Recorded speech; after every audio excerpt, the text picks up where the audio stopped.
ഇപ്പോൾ നിലവിൽ ഈ വില കുറവ് സംഭവിച്ചിരിക്കുന്നത് ഇന്ത്യയിലെ വിദേശ നിക്ഷേപത്തിൻ്റെ അല്ലെങ്കിൽ വിദേശ നാണയങ്ങളുടെ വില സ്ഥിരതയുമായിട്ട് ബന്ധപ്പെട്ട് രാജ്യം കയ്യിലുണ്ടായിരുന്ന റിസർവ്ഡ് ആയിട്ടുള്ള ഗോൾഡ് വിപണിയിലേക്ക് വിറ്റഴിച്ച് പണമാക്കി.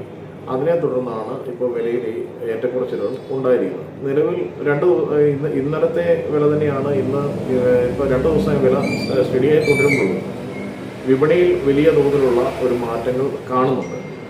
ഇപ്പോഴത്തെ ഒരു സാഹചര്യത്തിൽ ഇന്നോ നാളെയൊക്കെ ആയിട്ട് വീണ്ടും വില താഴേക്ക് പോകാനുള്ള സാധ്യത കാണുന്നുണ്ട്. അതുപോലെ തന്നെ ജ്വല്ലറികളെ സംബന്ധിച്ച് ജ്വല്ലറികളിലൊക്കെ ബിസിനസ്സുകൾ വളരെ ഗണ്യമായ തോതിൽ കുറവാണ് കാണുന്നത്. ഈ വിപണിയിൽ ഈ പ്രശ്നങ്ങൾ കാരണം ആളുകൾ ജ്വല്ലറിയിലേക്ക് എത്താനായിട്ട് മടിക്കുന്നുണ്ട്. കാരണം വീണ്ടും വില കൂടുതലായി താഴേക്ക് പോകുമെന്നുള്ള ആളുകളുടെ ഒരു പ്രതീക്ഷയിലാണ് ഇപ്പോൾ വിപണി ഇങ്ങനെ മുന്നോട്ട് പോകുന്നത്.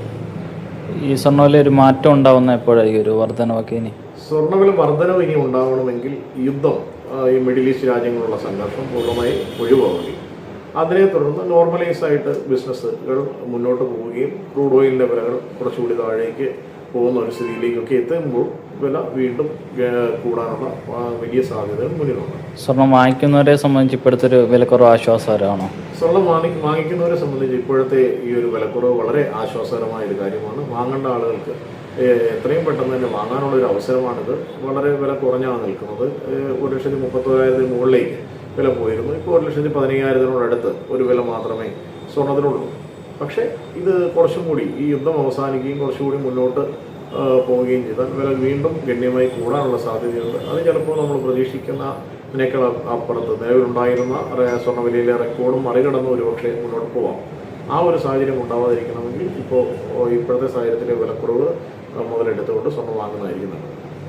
ഏറ്റവും പുതിയ വാർത്തകളും വിശേഷങ്ങളും വിരൽത്തുമ്പിലറിയാൻ സീ മലയാളം ന്യൂസ് എല്ലാ ഡിജിറ്റൽ പ്ലാറ്റ്ഫോമുകളിലും ലഭ്യം.